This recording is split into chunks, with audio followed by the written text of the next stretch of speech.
On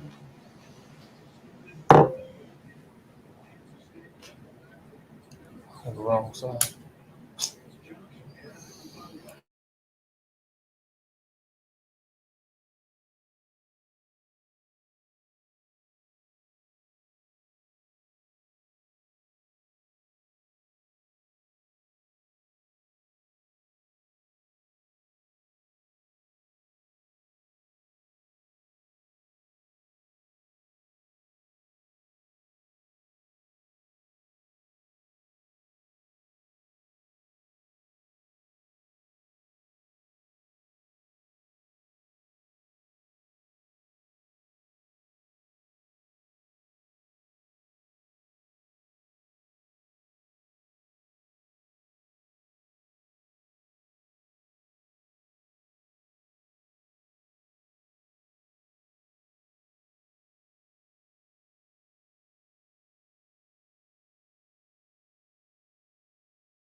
Welcome in. This is our hotel room. Hope that you're having a great Zach Lynch joined by Jason Priester. So, we are officially 16 hours away from kickoff in the Gator Bowl. So, are you glad that it's finally here? Or what are your thoughts heading into this last few hours? Yeah, I'm glad it's finally here. It feels like it's taken forever to get Yes, here. it has, To be quite honest. especially with the shitty I mean, job. I wasn't going to go into details there, but Let's it go. feels like it's taken forever. Let's go ahead and go into details. I mean, this has been one piss poor of attempt of a bowl game from a media perspective. If you ask Yes, me, it has. I've only done a few, but of the few that I have done, this has been by far the worst experience. If you want media to promote your bowl game, the Gator Bowl is a perfect example of how not to go about this. Exactly. I mean, it's not like, we are prima donnas or something, but, there has been zero media gifts, zero media availability, and really zero reason for anyone to cover this game. What other reason is there to come here before today or tomorrow? You had the official press conference today, the game tomorrow. Outside of that, there's really not been anything to cover. Clemson is what we've gotten. We got sent to us from Clemson outside of one practice. I mean, it kind of just feels like any other game. Yeah, exactly. And that practice that we were allowed to go and view was nothing but special teams and stuff. So honestly, this whole week has you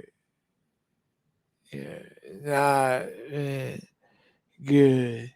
Bowl games are supposed to be an event, or to me, that's kind of my opinion on it. They're supposed to be fun.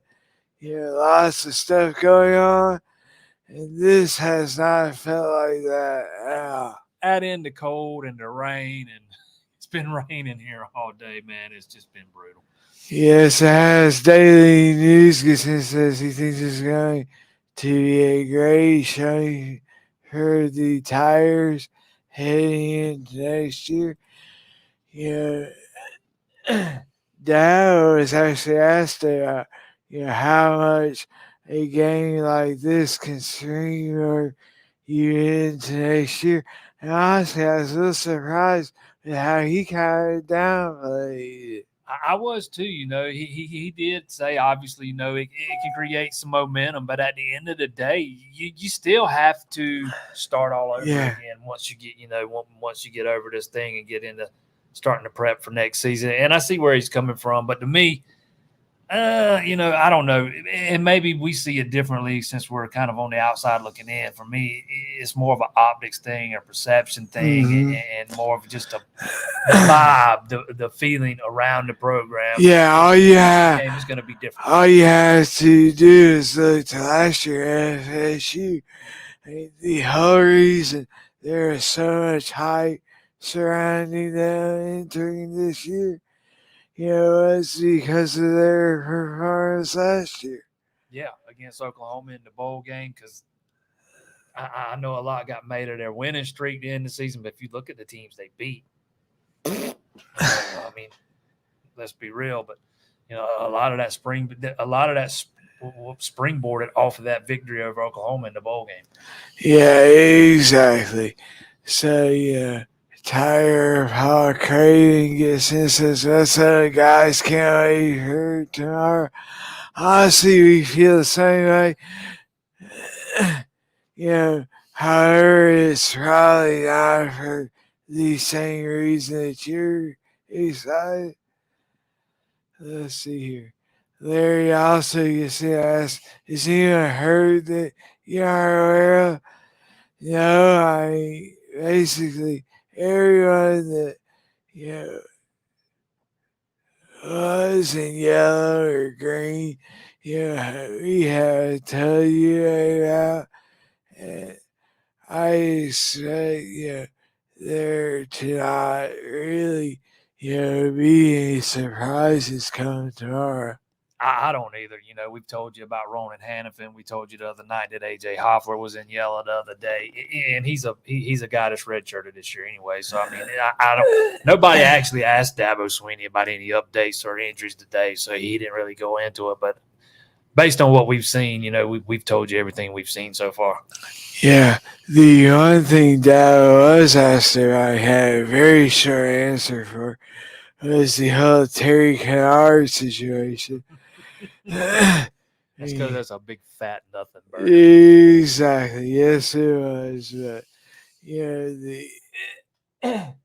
we have avoided that for the reason that there's nothing there to cover. there is no reason for us to talk about it. And that was basically what Dad had to say. Yeah, he said he didn't have anything to add to it, the other side's just kind of not letting it go, and they just keep egging it on, and I think the school and Dabo's kind of taking the right approach here. Yeah, yeah. So shifting gears to this year's team, and not washed up players whose kids walk-ons. Tiger Paul Craven gets asked, is Tyler Brown good? Heard he was in a movie at some point. Yes, he is good. Yeah, actually, we heard from him. I think it was Tuesday. Yeah.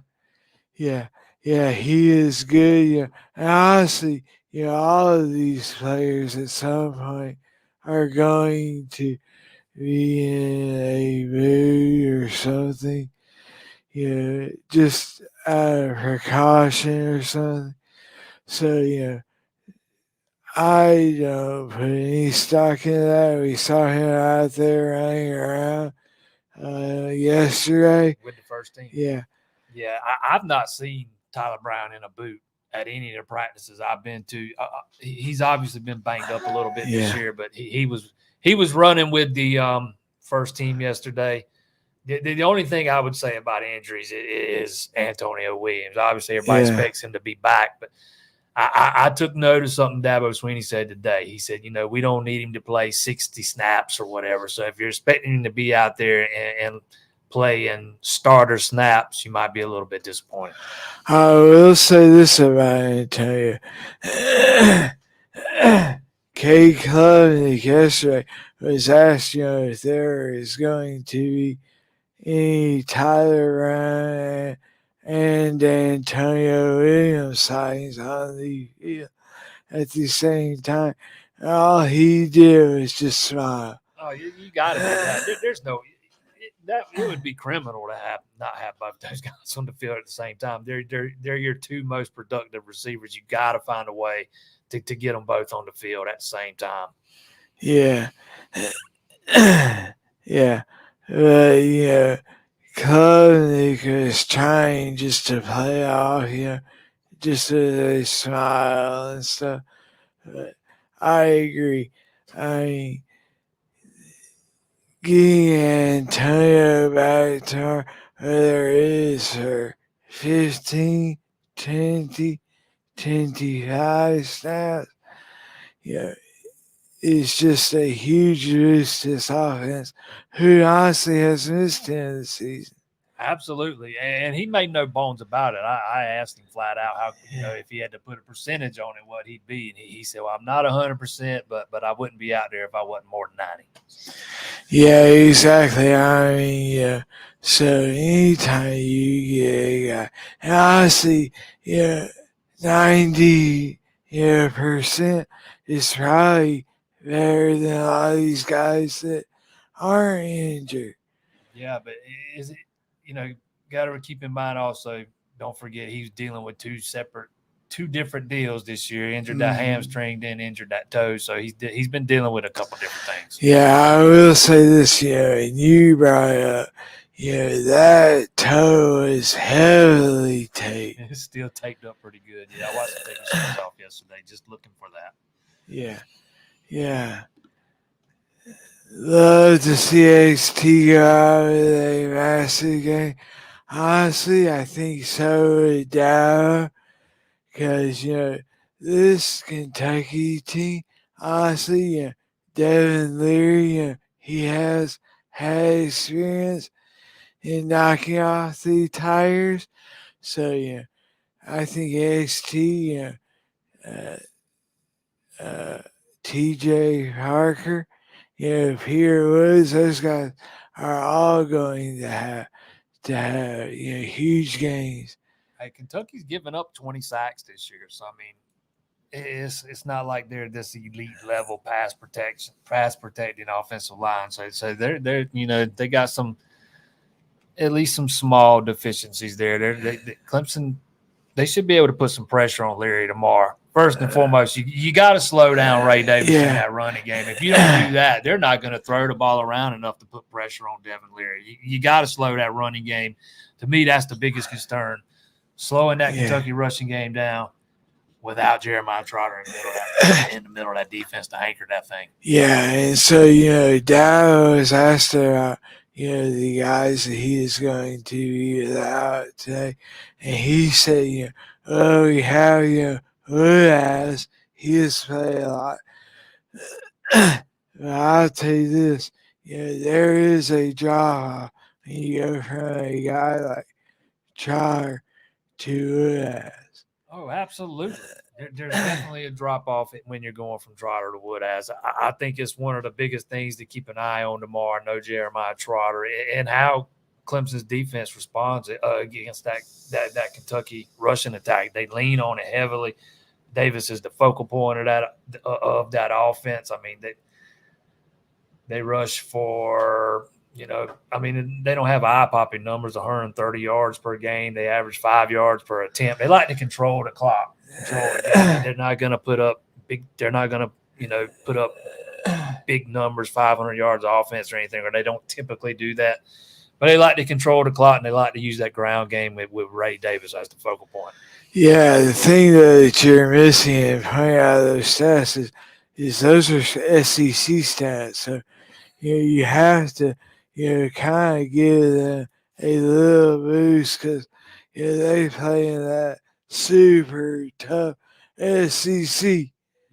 I watched Kentucky play one time this year, and it was against South Carolina, and they were not very good. I watched a little bit of the Kentucky-Louisville game, but not very much. But I watched most of the Kentucky-South Carolina game, and they were awful that night. I don't know if it was a big contrast compared to what they have been the rest of the season. But, I mean, they couldn't do anything against that South Carolina defense. Not that Clemson could either, but not in the passing game anyways. But that's the one example I've had to see of them. But for me, it starts and stops with slowing that running game down, putting them off schedule, keeping them behind the sticks, and putting them in second and third and long. Yeah, I think this game is going to be won or lost on line scrimmage, on both sides of the ball.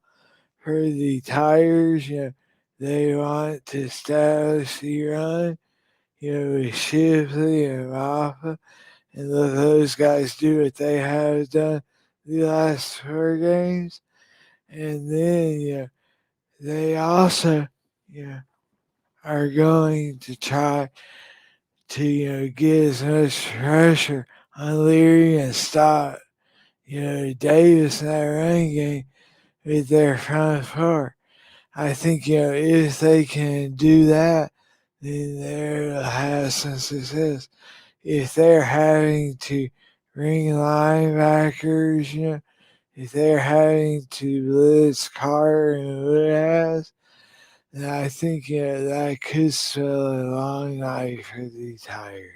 Yeah, for me, I'm with you there. To me, it's all about having success on first down when the defense is out there, putting Kentucky in second and long, third and long situations, kind of forcing them to throw the ball, and that kind of makes them play to your strengths. Yeah, even with the Tigers being thin at corner, I still like the matchup, having Kentucky's receivers have to go up against Avion Terrell, go against Sean Lewis, going up against Jalen Phillips and Khalil Barnes. I mean, if the game comes down to Kentucky having to throw the ball, I think that means that the Tigers have done exactly what they want to do and are forcing the issue. Oh, man. Clemson's pass defense has been much improved this year. I mean, it's just so much better than it was last year. They give up 162 yards a game, through the air, and that's it. And Avion Terrell's been a big part of that down the stretch. I know Shelton Lewis hasn't played as much, but, man, when he's logged just under 100 snaps. I think he started one game.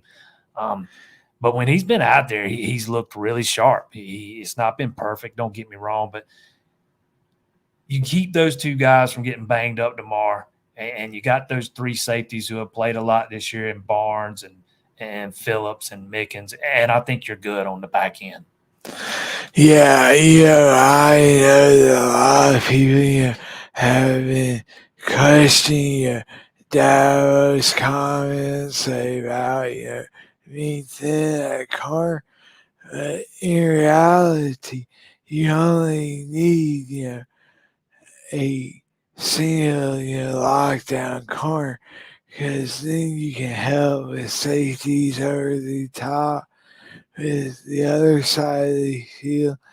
And honestly, I think the Tigers have that in Terrell.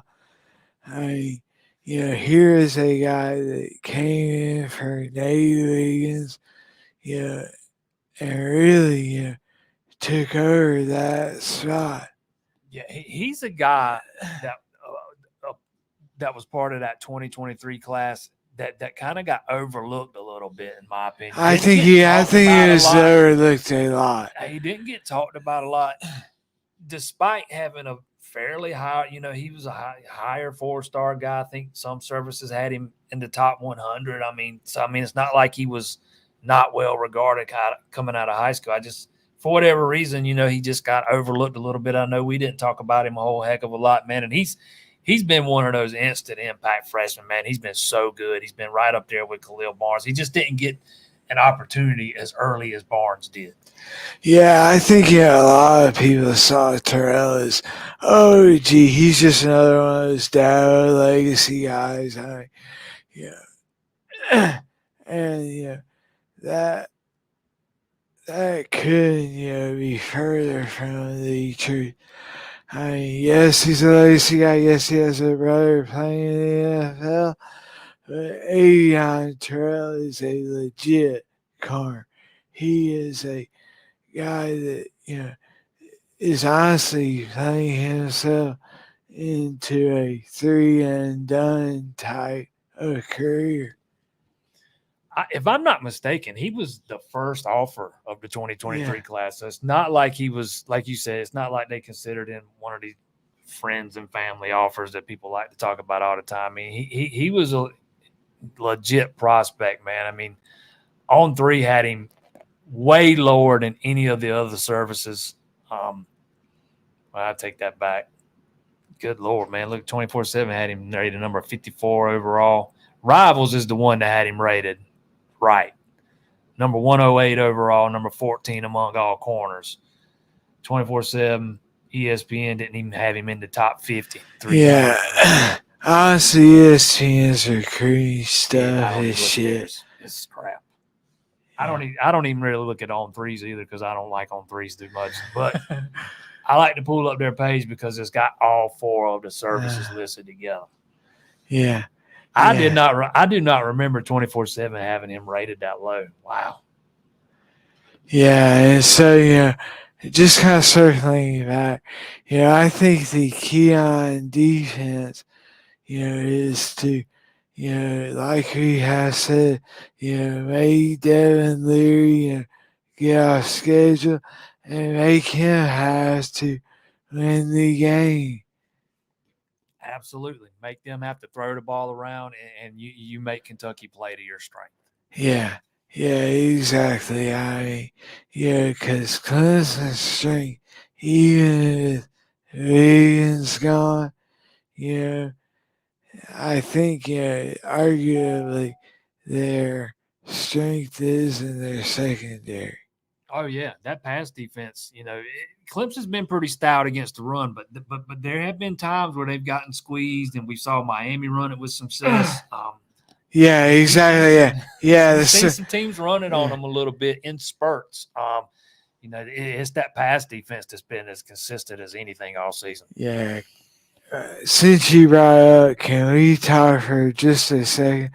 And I want to ask you, how in the hell Clemson lost to Miami and NC State? Because both those teams look like hot shit. Yeah, when you lose to Rutgers, That's oh man, that's just not good. It's not good at all. But I got a feeling that if you go back and look at those stats, that'll probably be 2 games where Clemson lost the turnover margin. Yes, And when sir. you can't hold on to the football and you can't force them, your chances of winning are going down drastically. Yes, sir. Thank you so much, Nick, for the support. Clemson lost the margin that day, 3-1. There's a shocker, I sir. Yes, sir. Yeah. Yeah, they still had a chance in overtime. Yep, 2 fumbles lost. Does that surprise anybody? No.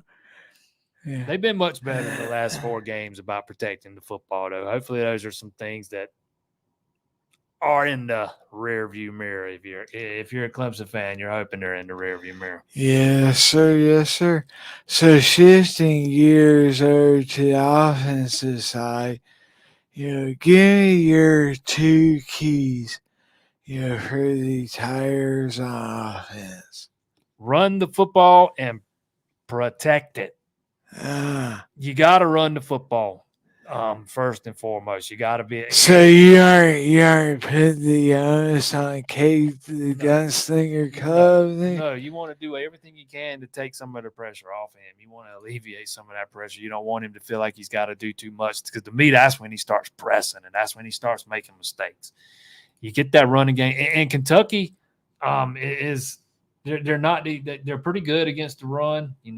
They're particularly tough to run inside on. And that's what Clemson likes to do, run it between the tackles. So it's kind of going to be strength on strength there. But you got to find a way to get that running game going, take some of the pressure off club, and number 2, you got to protect the football. You got to win the turnover margin. If you go out there tomorrow and you turn it over 2-3 times, you're probably coming out of there with a loss. Yeah, I agree 1,000% with the turnovers. I think that has been the area where this team has been snake bit at times. Kentucky's allowing just 3.3 yards per carry this season. Yeah.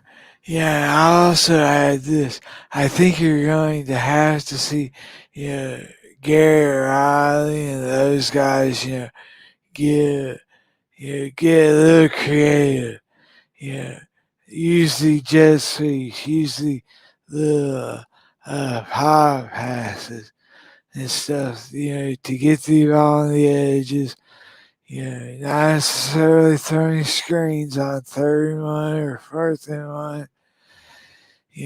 But I think that if they get a little creative with their run game on the perimeter, it'll help soften up the middle of the defense. Yeah, I've been saying forever, what happened to the jet sweep? Maybe last year before, you didn't really have the guys that could really run it, but you got some guys that can do it now with Stellato and Tyler Brown. Those guys are capable of running those kinds of things and attacking the perimeter of defense in that way. So yeah, I wouldn't mind seeing them get a little creative and doing some of those things. I'm not sure I'm expecting it, but I wouldn't mind seeing it.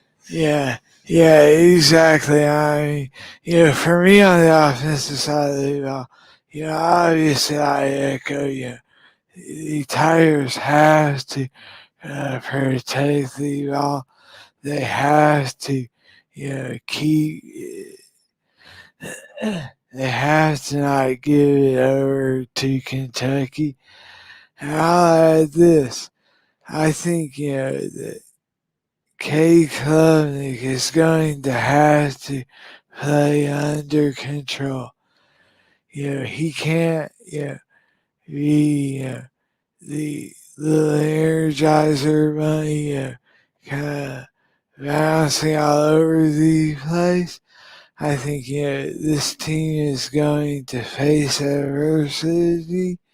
I really think that he is going to have to, play a more mature game than he has. That's what I mean by get the running game going and take some of the pressure off of him. That way he doesn't have to feel like he's got to do too much, because I think that's when he starts pressing, and that's when it starts leading to mistakes, and the game starts speeding up for him when he starts pressing that way. You get that running game going, take some of the pressure off of him, and maybe you kind of avoid some of those mental breakdowns. Yeah, can I tell you something that was shocking and neither one of us said? Was these special teams. Well, we hadn't talked about special teams. We just talked about offense and defense. Yeah, well, I'm just saying the offense, the kicking game, plays a role in the offense. So, are you feeling 100%, better about Jonathan Rice? I don't think anybody's going to feel 100% comfortable if it comes down to a field goal, man. I know what he did against South Carolina, but I mean that was one game. We've seen him. We've seen him miss too many to be that confident in him. Yes, sir. Hopefully he can finish on a high note, man. It'd be the heck of a way to end that story. Yes, sir. Niggas asked a couple of questions. Gray on next year's recruiting class. Honestly, I think right now it's a little early to start grading it. I give the Tigers an A plus. I mean, they are out there killing next year's recruiting class. Hitting on all their needs. I think defensive end is area where they could look to address some issues, as well as the offensive line. I'll defer to the guru and king of recruiting. They get A plus for me. Yeah, if we're talking about 2025, I think it's off to a heck of a start, man. You've got your quarterback locked up, your running back locked up. You've got an offensive lineman locked up already. If you're talking about the 2024 class that they just signed, that is in next year's recruiting class, then I'd give it a B minus, because I thought they finished strong. They had so many struggles trying to recruit offensive linemen. They ended up getting a couple good ones there at the end, with Elijah Thurman and Mason Wade. And I'm probably a little higher on the Watson Young kid than most people are. They see he goes to Daniel and they'll ride him offensively, but I think he's got some potential to be a pretty solid center in a couple of years, man. He's just going to need some time. But yeah, I think the Young, if he was like 2-3 inches taller, that's what killed him. Yeah, his measurables. Same thing. You say about me. If he was a little bit taller, man, his offer sheet would have been a lot longer. But I love what Clemson did at the skill spots in the 2024 class. If you combine that with what they did on the defensive side in 2023, man, they've kind of set themselves up very well for the future. And they added some pretty nice pieces on the defense, on the back end of the defense in 2024 too. So I really like what they did in the 2023 and the 2024 class. Yeah, exactly. I took that to mean the. I wasn't sure. That's why I just went ahead and mentioned both. Yeah. As far as Vizina, no, I'm not worried about that at all. A lot of quarterbacks want to come in and play instantly, but Vizina was not a guy that was ready to play day one. I'm not convinced he'll be ready to play day one of year two. So, I mean, there was always a plan in place for him to be able to develop at his own pace. Maybe Klubnik's not as far along as they'd like for him to have been at this point, but I don't think that really hurts anything as far as Vizina's development. For me, the perfect scenario with him taking a big enough jump between year number one and year number two, where he can come in next spring and legitimately push Klubnik, because Klubnik needs somebody behind him that is capable of realistically and literally pushing him, not coach speak pushing him, but really pushing him. Yeah, I was just about to say that. I think for me, Vizina has to push Klubnik. I think that the lack of having someone to push him has hurt his development. And this is not saying anything against Hunter Helms, But he knew that he was never going to take the job from him, and so that having that understanding that there is someone there that can take the job and is capable of doing so, that always has a little additional fire or spark in the competition. So I think that Klubnik really, you know, not only for his sake, for the team's sake, needs Vizina to step up and really be a threat to. I like Vizina. I think he's got a lot of tools. I think he's got the potential to develop into a really good quarterback. He's just not, you know, quite as polished coming out of high school as some other guys. He still needed some development. I haven't said that. A year from now, Yeah. I think that coaching staff at Clemson might be kicking themselves for not even giving Lenore Sellers a look. Oh yeah. We were just discussing that last night at dinner. And getting to Mad Luke, we kind of addressed this the other night.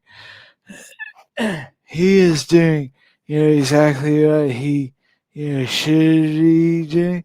He is getting to know his players. He is building, rapport with them. And that is exactly what he should be doing.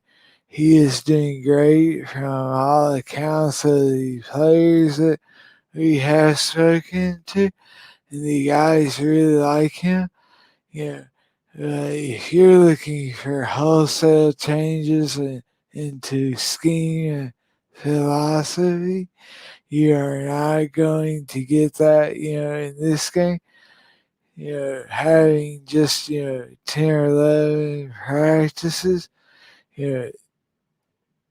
I think, where you'll see his influence is, if this game is tight and, there is some, tense moments, I think, his experience and his leadership and his having, kind of been through the fires as a head coach and also coaching a national championship squad at Georgia. I think that is where his influence will be seen.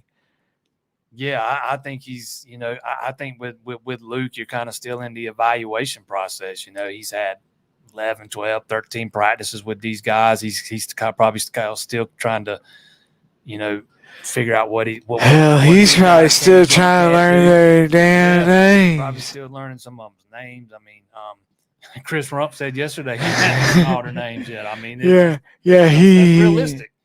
It is what it is. We saw it practice in Clemson a couple weeks ago when he first got there. They was wearing name tags on their helmets, and that's why. So I mean, he's still in the evaluation process, seeing what he's got, what he doesn't have, what he's got to work with. Like Zach said, I wouldn't expect some overnight miracle, to be performed before the Gator Bowl. Not overnight, but or a miracle performed in 2 weeks. Let's put it that way. But I think you'll see a difference next year, man. I think Dabo Swinney went out and got one of the best in the business at what he does. Yeah, exactly. I mean, a lot of people like to look at Luke, and they go, "Oh, wasn't he the guy that failed at Ole Miss?" Yeah, but he honestly was. If you go back and really look at the Ole Miss situation, he was put in a no-win situation. The administration didn't want him as the head coach. It was basically the players that wanted him as their coach. And so, he was in an absolute no-win situation at Ole Miss. He wasn't given the facilities or the ability to, get the guys there that he needed.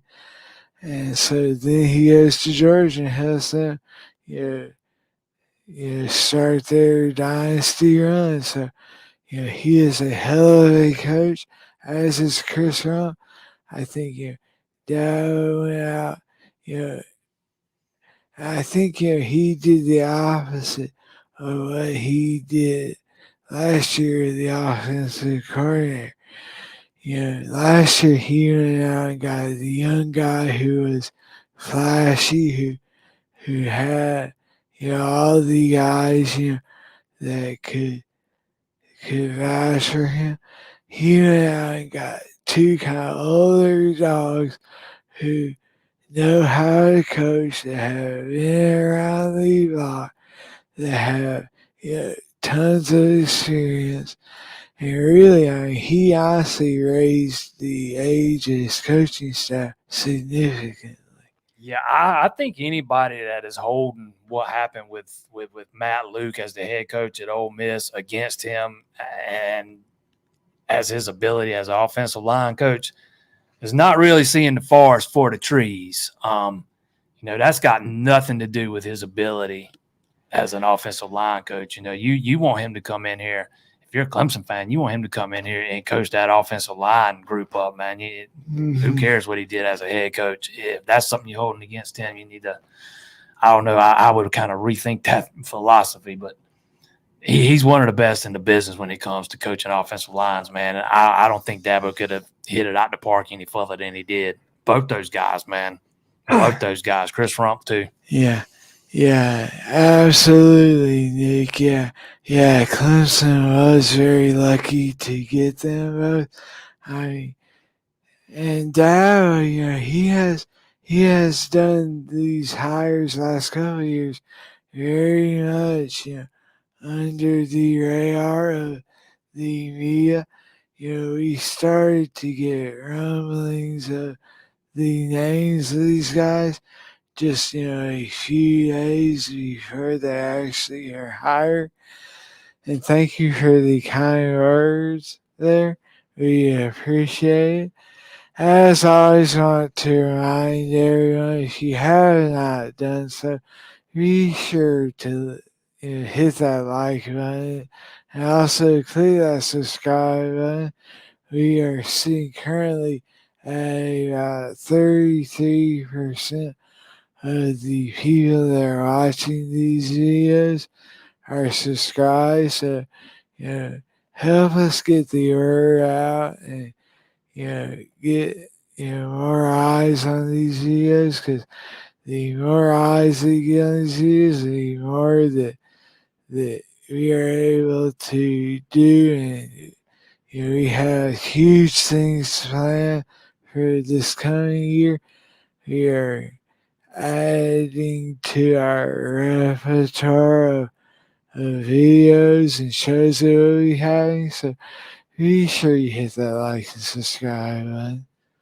And the bell. Oh yeah, I forgot that. Hit that bell. Yes, sir. Yes, sir. So as we kind of gear toward the end of the show, I want to know from you, give me your, let's see here. Actually, let's see here. John gets in and says,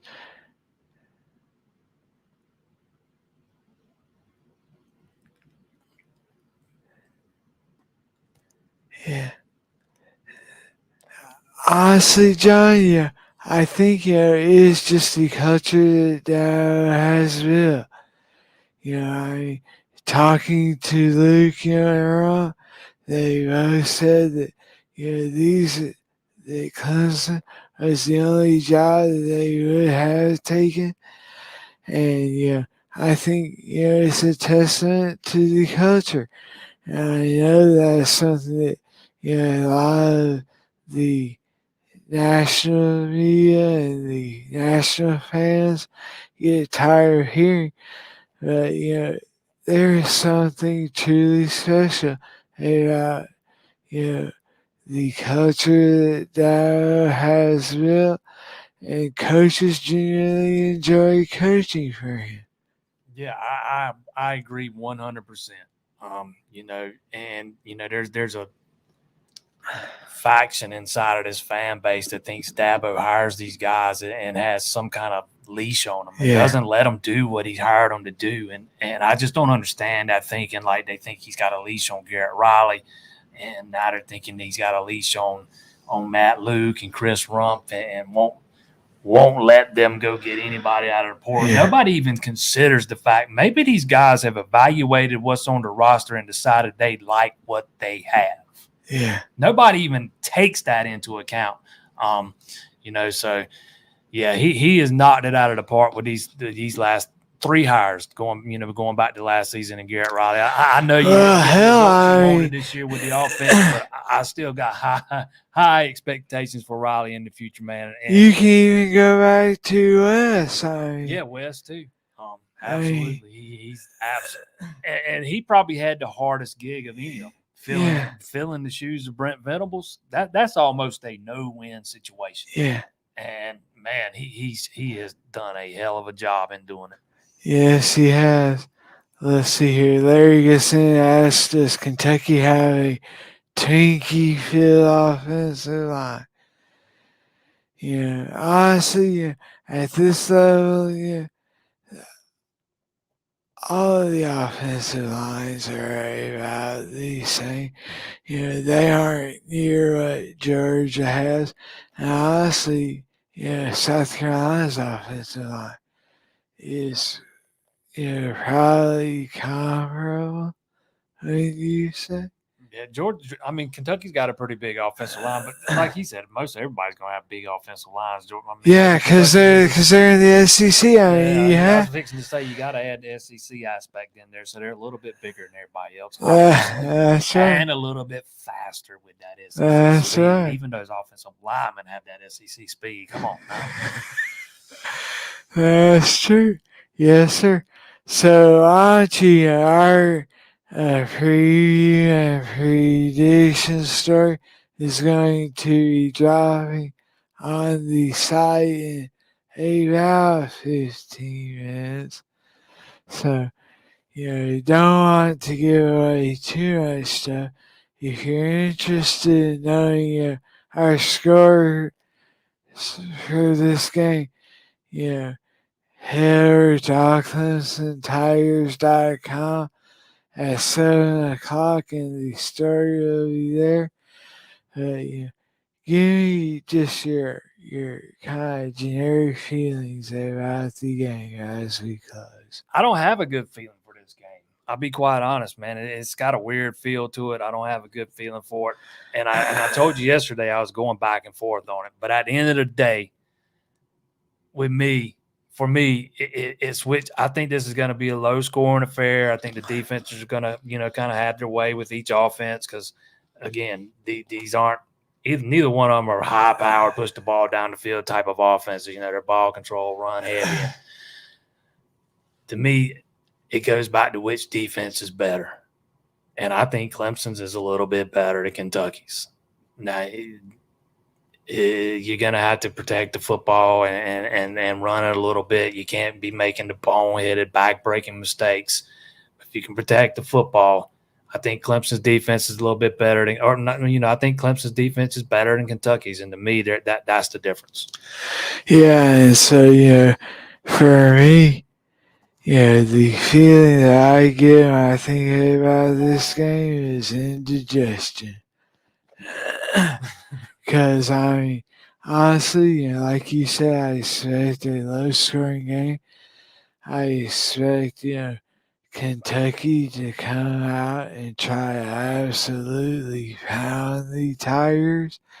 And honestly, that has been an area of concern this season.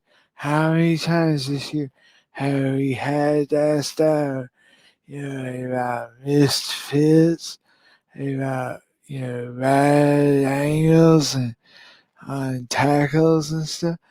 And so to me, that is the area that really scares me, is if Kentucky can get that running game rolling, it could keep It's still a long day for the Tigers. Yeah, I talked about that earlier. That to me, that is the concern. That running game, especially running it between the tackles for Kentucky and not having Jeremiah Trotter. Yeah, and so honestly, without giving away our scores and our predictions, honestly, it's a scary game. If you're a Tiger fan, I mean, because what Kentucky likes to do and what they are going to do is exactly the area where you have not been great this season. Yeah, I mean, I don't want to say Clemson's been terrible against the run because they haven't, but they because it's not like they haven't been terrible, but there have been moments where they've not been good. Second half against Miami, a couple of big runs early versus Notre Dame, NC State. pop off North Carolina State. There's been moments where Yeah, these aren't teams that have SEC caliber offensive they lines. still only give up 116 yards a game and 3.7 yards per carry. But they're in a game like this, it might only take one or two big runs to be the difference. I don't think anybody's gonna go out and rush for 250 yards on Clemson's defense. But we've seen it several times this year where somebody squeezes off a long touchdown run on it. And that happens tomorrow. That could be the difference. Yeah. Because I think points are going to be at a premium. Also, you have to almost look at this game as a season opener again. Both these coaching staffs have had chances to evaluate themselves, and really, kind of, add in some stuff if they want and kind of clean up some areas. So I think, the thing that scares me is, like I said, the Kentucky running game and K Club making his decision making. Because, he has been, known this season to do some things that just your head scratching stuff. And, that is the stuff that will absolutely kill you in a game like this. Absolutely. But at the same time, over these past 4 games, they've kind of taken that out of his hands a little bit. They've not really put him in those positions where he's had to make those kind of decisions. And I haven't seen as many RPOs and those kinds of things. So it's just going to me, it's going to comes down, can Clemson stop the run and can they run the ball? Absolutely. And as we close, we want to thank everyone for your support this season. We will be back tomorrow night with a post-game show. So be sure that you like and subscribe and hit that bell so that you know as soon as we go live. It is a fun time. It's also a little bit of a sad time as we come to the end of another season.